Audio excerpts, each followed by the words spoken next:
Hello है नमस्ते, welcome back to my channel again. आज हम पढ़ने जा रहे हैं historical antecedents of model testing में एल्फ्रेड बिनेट जी का कंट्रीब्यूशन। ठीक है, हमारी प्लेलिस्ट चल रही है साइकोलॉजिकल टेस्टिंग की। प्लीज़ चैनल पे जाके देखिए, उसमें और भी बहुत सारे वीडियोस अपलोडेड हो चुके हैं। तो without any further delay start करते हैं आज का video. So in early twenty century में ना फ्रेंच गवर्नमेंट ढूंढ रही थी कि उन बच्चों को ढूंढ रही थी जिनको पढ़ने में प्रॉब्लम है और जिनको सपोर्ट सिस्टम चाहिए। इन रिस्पॉन्स एल्फ्रेड बिनेट आए किसके साथ? थियोडर साइमन के साथ। और इन्होंने एक प्रैक्टिकल टेस्ट बनाया, इंटेलिजेंट टेस्ट बनाया इन 1905, राइट, जिससे हम क्या बोलते हैं जिसको बिनेट साइमन स्केल। जैसे कि मैंने बताया, फ्रेंच गवर्नमेंट ढूंढ रही थी कि भाई ऐसे बच्चों को सपोर्ट चाहिए, तो आइडेंटिफाई कैसे करें, तो इन्होंने टेस्ट बनाया। ठीक है, साइमन और बिनेट जी आए, इन्होंने टेस्ट बनाया। अब ये क्या था? The Binet-Simon scale was designed to measure a child's mental abilities in relation to their age।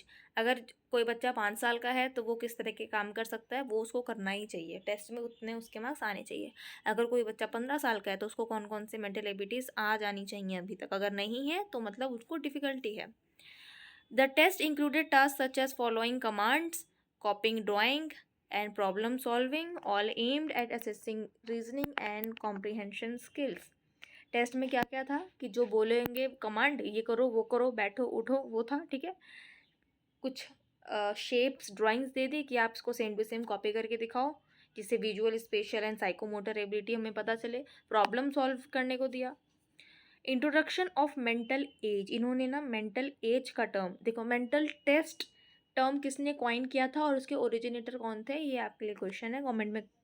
Comment में लिख के बताओ, कमेंट करो, बताओ आंसर, मैं आपको बताती हूँ आप सही हो या नहीं हो। मेंटल एज का कॉन्सेप्ट दिया था एल्फ्रेड बिने ने, which refers to the age level at which a child functions intellectually.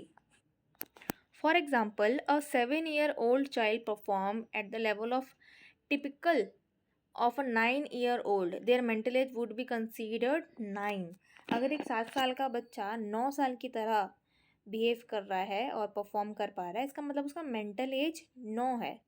ठीक है, और वहीं अगर एक 16 साल की बच्ची 16 साल तक की चीज़ें नहीं कर पा रही है, ना 16, 15, 14, 13, 12, 11 साल का ही कर पा रही है, इसका मतलब उसका क्रॉनिकल एज तो भाई वो 16 साल की है, लेकिन अब दिमाग से वो अभी 10 साल की बच्ची है। Educational purpose, unlike later uses of IQ test, Binet emphasizes, he focuses that his test should not be used to label children permanently, but rather to help identify those who needed special education। इन्होंने model testing पे भी influence डाला। क्या influence डाला? Standardize test दिया, standardize intelligent testing की। ठीक है, his approach was later updated by Louis Terman, जिन्होंने जैसे जो IQ का फॉर्मूला था उसमें कुछ अदर चेंजेस किया।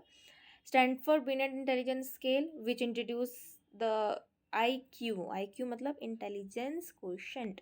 इनकी लेगेसी की बात करें तो बिनेट्स पायोनियरिंग एफर्ट्स स्टैब्लिश की principles of modern psychological assessment, including the use of standardized procedures, norm reference scoring, मैंने कहा था ना स्टैंडर्डाइजेशन पे उन्होंने काम किया है। The importance of validity and reliability in the testing, इन सारी चीज़ों पे, मतलब एक टेस्ट को स्टैंडर्डाइज कैसे किया जाए, स्टैंडर्डाइज टेस्ट यानी कि अच्छा टेस्ट, अच्छे रिजल्ट निकलेंगे उससे, उनके ऊपर इन्होंने काम किया। आई होप आपको आज का छोटा शॉर्ट क्रिस्प वीडियो समझ में आया हो। So thank you so much for watching. Please do like comment share and subscribe to my channel. Bye bye.